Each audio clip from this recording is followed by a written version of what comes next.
Now, one thing that's getting very popular at the moment is ICP tests.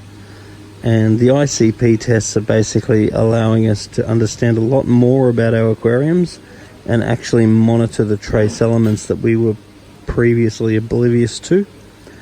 But one thing that I really believe is that because this is so new, we really don't know yet what all the most desirable levels are, and what we really don't know is the maximums and minimums and any correlated harm that may come about from too much or too little of the various trace elements.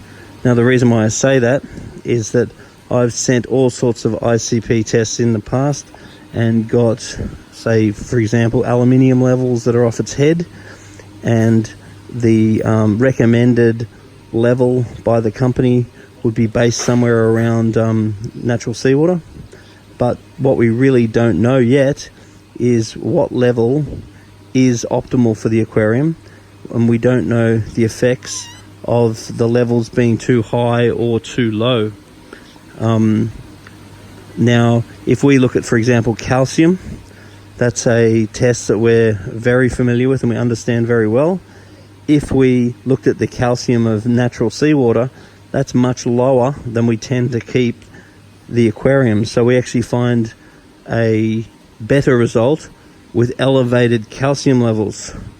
But that's something that came about through time, and through understanding we started to realize that running a elevated calcium level, which is higher than seawater, gave us a better result with our aquarium, significantly better. Now, with time, as the ICP tests get more and more prevalent, and as more and more people use them, then we will eventually start to understand, with the traces and so forth, what are the optimal levels, because this really is about tweaking the aquarium. It's really not about dramatic results. And then eventually we will start to work out what is too high or what is too low with those particular levels. But all this information will come about through time, but we're really not there yet.